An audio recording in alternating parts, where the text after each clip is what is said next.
بسم اللہ الرحمن الرحیم، السلام علیکم۔ آپ دیکھ رہے ہیں ویوز میٹر، میں ہوں علی ڈار۔ میری روح غریب ہے، میرا جسم نامکمل ہے، میرے پاس وہ تھوڑی سی عزت ہے جو آپ نے مجھے دی ہے۔ میں یہ سب دین کی خاطر، میں یہ سب انقلاب کی خاطر قربان کر دوں گا۔ یہ وہ بات ہے جو آیت اللہ علی خامنائی نے 2009 میں کہی۔ ایران کے بہت سے لوگ یہ بات جانتے ہیں کہ سپریم لیڈر رہبر اعلیٰ آیت اللہ علی خامنائی کے منہ سے نکلی بات ایران کے لیے حتمی ہوتی ہے۔ این تصور هم غلط است که بعضی خیال کنند با حرکات خیابانی یک اهرم فشاری علیه نظام درست میکنند۔ 11 برس کی عمر میں عالم بننے والے آیت اللہ علی خامنائی کے بارے میں بہت سے لوگ یہ صرف جانتے ہیں کہ شاید وہ آیت اللہ ہیں، یا وہ صرف رہبر اعلیٰ ہیں، یا ان کا نام امام خمینی سے ملتا ہے، آیت اللہ علی خامنائی۔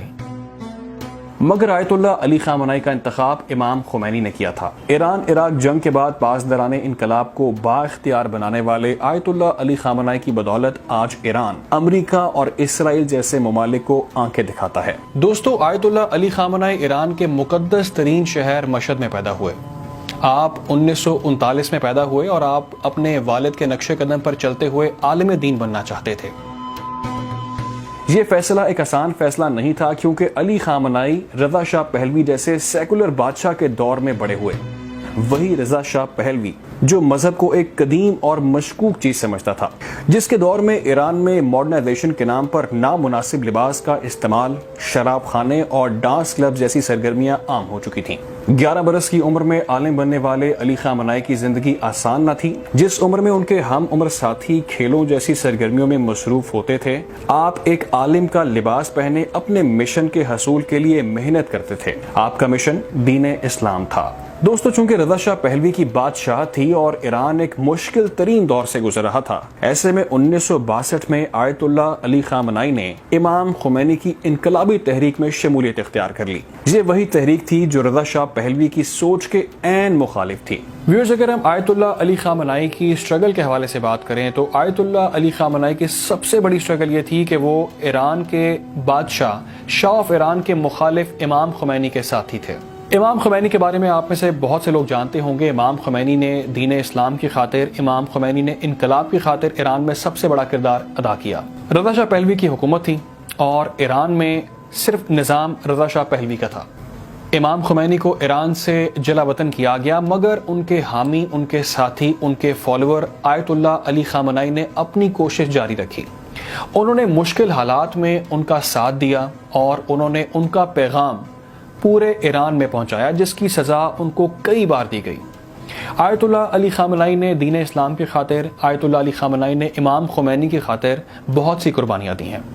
شاید آپ میں سے بہت سے لوگ جانتے ہوں کہ آیت اللہ علی خامنائی کو کئی بار جیل بھی جانا پڑا، ان پر کئی مظالم کیے گئے، ان کے خلاف کئی رکاوٹیں کھڑی کی گئیں، مگر وہ دین اسلام کی خاطر، وہ امام خمینی کا پیغام پہنچانے کی خاطر ایک اسٹرگل میں مسلسل مصروف رہے۔ دوستو، اس کے بعد 1979 آیا۔ 1979 کا انقلاب آیا۔ سن 1979 وہی سن تھا جس سن میں رضا شاہ پہلوی کی حکومت گر گئی اور ایران میں سب کچھ بدل گیا۔ یقینی طور پہ وہ انقلاب امام خمینی کے اسلام کا انقلاب تھا۔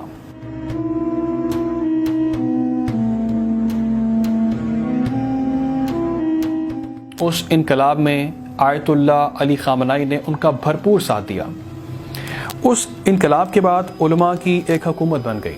اس حکومت میں امام خمینی نے آیت اللہ علی خامنائی صاحب کو بھی ذمہ داریاں سونپی۔ آیت اللہ علی خامنائی کو تہران میں جمعے کی امامت دے دی گئی۔ برادران و خواهرانی که در آیت اللہ کی اہم خدمات کی بات کریں تو 1980 میں وہ سیکرٹری آف ڈیفنس اور supervisor of Islamic revolutionary of guard رہے۔ 1981 میں ہائی سیکیورٹی کاؤنسل میں امام خمینی کے ریپریزنٹیٹیو کے طور پر رہے، جس کے بعد ایران عراق جنگ میں سب سے آگے رہے۔ دوستو، جون 1981 آیا۔ اسلامی انقلاب کے خلاف حزب اختلاف کی جماعتوں نے پروپیگنڈا شروع کر دیا۔ آیت اللہ علی خامنائی کے خلاف اپوزیشن کی جانب سے بھرپور پروپیگنڈا کیا گیا، ان کے لیے کئی رکاوٹیں کھڑی کی گئیں اور یہاں تک کہ ان کو جان سے مارنے کی کوشش کا آغاز کر دیا گیا۔ دوستو، سب سے مشہور واقعہ، آیت اللہ علی خامنائی ایک پریس کانفرنس کر رہے تھے۔ ان کی اس پریس کانفرنس کے دوران ان کو جان سے مارنے کی کوشش کی گئی۔ یہ کوشش کیسے کی گئی؟ حزب اختلاف کی جماعتوں نے ان کے پاس ایک ٹیپ ریکارڈر رکھا، اس ٹیپ ریکارڈر کے اندر بم نصب کیا گیا۔ فرهنگ ستم‌آلود تمام طول تاریخ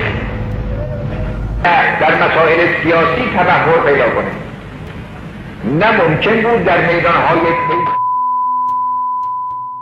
دوستو یہ دھماکہ ان پر ایران کے شہر تہران کی ایک مسجد ابو ذر میں کیا گیا۔ دوستو اس بم کے پھٹنے سے آیت اللہ علی خامنائی شدید زخمی ہو گئے اور ان کو کئی چوٹیں آئیں، جس کے بعد شبہ یہ تھا کہ شاید آیت اللہ علی خامنائی اس میں جانبر نہ ہو سکیں اور شاید ان کا انتقال ہو جائے، جس کے بعد آیت اللہ علی خامنائی نے کچھ روز بعد ایک اعلان کیا۔ انہوں نے بتایا کہ میں اس خطرناک حملے میں بحفاظت اللہ تعالیٰ نے مجھے بچا لیا ہے۔ یقینی طور پر وہ یہ سوچ رہے تھے کہ شاید حملہ اس قدر شدید تھا کہ وہ جانبر نہ ہو سکیں، لیکن ان کو ایک نئی زندگی ملی، جس کے بعد انہوں نے ایک اہم اعلان کیا۔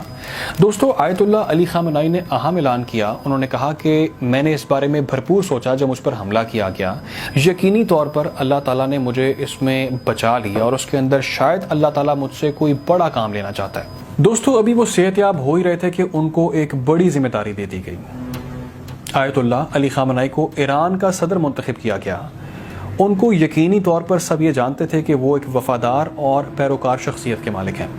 بہت سے لوگ یہ بات جانتے ہوں گے کہ علی خامنائی 1982 سے 1986 اور پھر 86 سے 90 تک ایران کے صدر منتخب ہوئے۔ سن 1989 آیا، امام خمینی کا انتقال ہوا اور امام خمینی کے انتقال کے بعد علماء کی جانب سے ایک نئے رہنما کا انتخاب کرنے کے لیے سر جوڑ لیے گئے۔ علماء کی جانب سے آیت اللہ علی خامنائی کو ایک متفقہ امیدوار کے طور پر منتخب کیا گیا۔ ان کی عمر 49 برس تھی۔ ان کا انتخاب امام خمینی کے نظریات کی بنیاد پر کیا گیا۔ دوستو 1990 میں علی خامنائی ایران کے سپریم لیڈر یعنی رہبر اعلیٰ بن گئے۔ دوستو بہت سے لوگ جانتے ہیں کہ آیت اللہ علی خامنائی کے بہت بڑے بڑے ایران کے لیے کام ہیں، ان کی بہت خدمات ہیں، اور آیت اللہ علی خامنائی کے بڑے کاموں میں جس کام کا سب سے زیادہ ذکر کیا جاتا ہے وہ ہے پاسداران انقلاب۔ دوستو آیت اللہ علی خامنائی کے پاس بھی وہی طاقت تھی، وہی پاور تھی جو سن 1960 سے 70 کی دہائی میں شاہ آف ایران کے پاس تھی۔ دونوں شخصیات میں زمین و آسمان کا فرق تھا۔ رضا شاہ پہلوی کے بارے میں تاریخ یہ بتاتی ہے، آپ میں سے بہت سے لوگ یہ بات جانتے ہوں کہ رضا شاہ پہلوی ایک شاہانہ زندگی گزارتے تھے۔ پیسے کا بے دریغ استعمال، دعوتیں اڑانا اور دنیا بھر کے دورے کرنا، بگی میں سفر کرنا، یہ سب عام تھا۔ ان کے برعکس آیت اللہ علی خامنائی کے بارے میں ہر شخص یہ جانتا تھا کہ وہ ایک سادہ شخصیت کے مالک ہیں۔ دوستو آیت اللہ علی خامنائی اس کے بالکل برعکس تھے۔ آپ سادہ زندگی گزارنا پسند کرتے تھے، اور اس تمام تر پاور کے ملنے کے بعد بھی تاریخ یہ بتاتی ہے اور حال بھی یہ بتاتا ہے کہ آیت اللہ علی خامنائی ایک عاجزی پسند انسان ہے۔ ان کے بارے میں کہا جاتا ہے کہ ان کو باغبانی کا شوق تھا، اور ان کو باغبانی کا شوق ہے۔ آیت اللہ علی خامنائی باغبانی کرنا پسند کرتے ہیں، ایک چھوٹے سے باغ میں رہنا پسند کرتے ہیں۔